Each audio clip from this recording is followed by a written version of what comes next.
Hi everyone, welcome back to my channel. Today I'm going to do a Q&A and also give you guys an update on everything that's been going on. I asked you guys for some questions on my Instagram, which is Sapphire Official. If you're wondering, the link will be in the description. I'm really excited to answer these questions. I've not looked yet at any of the questions, so I'm just going to be winging it and I'm excited for the surprise. So let's get started with the Q&A. I think we should kick it off nice and strong, and then after that I'm going to give you guys an update. So I'm very excited. Let's get started with this Q&A. Also, can we talk about how it's been so long since I've done a sit-down vlog here on my channel? It feels really weird to be filming this, but also really exciting and really good fun. So let's do it. What is the best part of making music? Okay, I'm gonna say that the best part of making music is probably the release process. I love being in the studio. I think obviously it's like really good fun, and that's, you know, part of what I do, being in the studio, writing songs, all that. But the creative process is really long, and it kind of has to go through multiple stages. So you kind of go through the writing of it, and then the production, and then the mixing and the master, and then you got to create artwork, and you got to pick a song. And I always find that really difficult because I'm really impatient. I'm also a perfectionist at the same time, so I'm super like, no, this needs to be out, this needs to be done, this needs to be ready, but at the same time I want it to be perfect. That I find really hard. But releasing is so exciting. The song goes out, and yeah, that's really scary because obviously you're really hoping that people like it and that people respond well to it and that everyone enjoys it, obviously. But at the same time, it's like, oh, it's out. The world can now hear it. My experience of releasing so far in my journey has been so special. I always see the release of a song as a new chapter, a fresh start. But on a broader spectrum, the best part of the music industry is performing. Definitely, that's what I do this for. I love doing that. I love putting smiles on people's faces. I keep having to fix my hair because I washed my hair today and it means it's not styleable. So, do you have any other hobbies apart from singing? I'm gonna have to say the most kind of obvious one, which is content creating. When I say content creating, that means like making these YouTube videos, making videos on TikTok, Instagram posts. Like, I love that, and I would say it's probably part of a job. Like, it's not a hobby, but I love reading. I'm a bookworm at heart. I'm in a bit of a book slump at the moment, so if anybody has any book suggestions to get me out of that, please tell me. I love reading, and I love Formula One.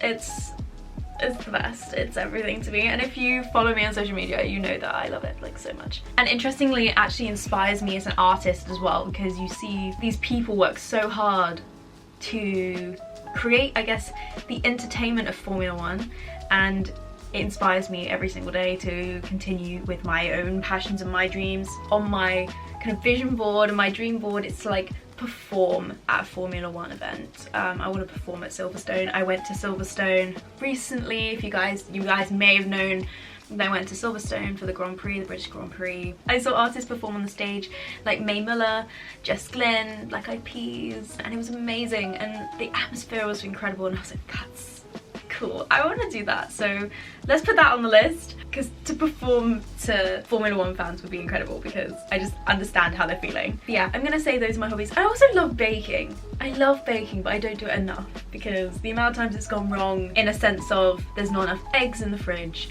or I don't have enough vanilla extract. I love making pumpkin bread, and sometimes there isn't pumpkin puree in our cupboard, so I get kind of sad, but yeah. Oh, and I love fashion and makeup.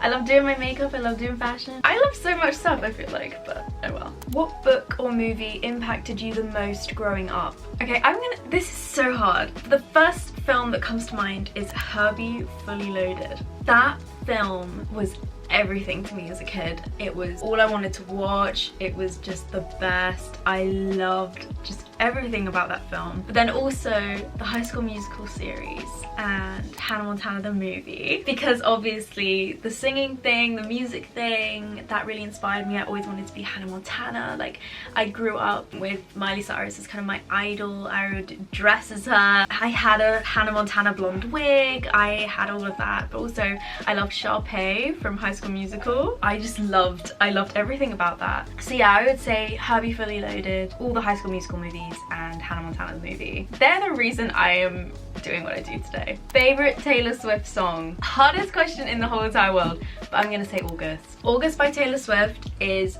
the best, I would say. My favorite album though is Lover, so August, I could listen all year round, just 24/7. It's the best, I love it. It makes me feel like a fairy, if that even makes sense. It makes me feel like I'm dancing on a cloud. What is / are your sources of inspiration? My sources of inspiration usually are memories of mine. I do write a lot of stuff about kind of what's going on in my life, what's going on in the moment, but most of it is kind of memory stuff. So stuff that happened in the past, things I've learned, things I'm learning from, but also like little fake scenarios that I make up in my head, which I guess can relate to the new song that I've got coming out. Okay, I'm so excited to tell you that I have a new song coming out, and it's coming out on, wait, when is it coming out? I've forgotten when it comes out. I have a new song coming out on the 25th of August called CORVETTE. I am so excited about this song. I've had this song under wraps for a long time. I started writing it in October and it's finally coming out. I actually wrote kind of half the song, so I had verse and the pre-chorus written already, and then I was waiting for kind of like the right moment to complete it, and I was working with my co-writer Alex Stacey, and on that day I was working with him back in maybe like March or April. I was like, this song, I really want to work on this song. It feels like the right moment, so we did, and the rest of the song just formed and it was so special. Imagine it as you're standing in the middle of New York and you can hear all the sounds of the city surrounding you in this song. You know, a guy playing the saxophone down the street to couples that are passing by, and a guy on his balcony playing guitar, and you can hear all these sounds, and that's how this song's meant to feel. Hopefully a perfect song for driving. And that takes me on to my next update. I have an EP coming out. Now, I can't tell you a date quite yet for the EP, that's a little secret, but make sure to keep an eye out on my social media.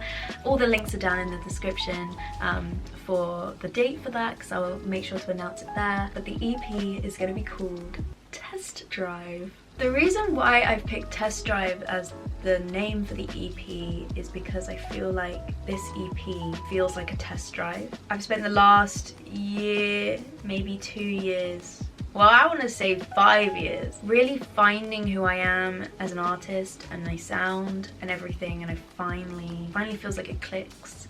It's taken me a really long time. You know, I've been making music forever, and when you've been making music for so long, you kind of lose yourself a lot of the time because you're not sure exactly what's going to work. You kind of just throw things at the wall and see what sticks. But I've definitely, it feels like it clicks this time, and it's felt like a test drive.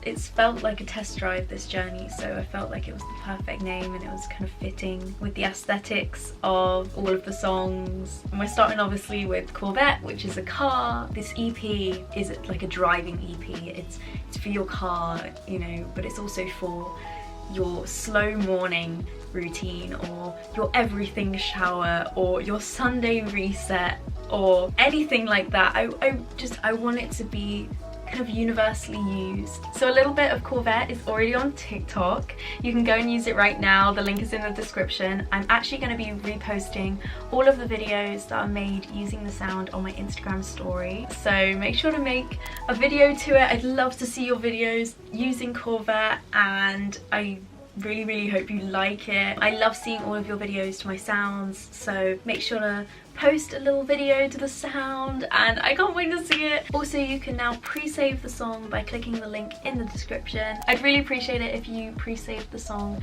as it can help us get into editorial playlists on Spotify. It also just means the world to me when you pre-save, but it also means it's added straight to your library as soon as the song is out.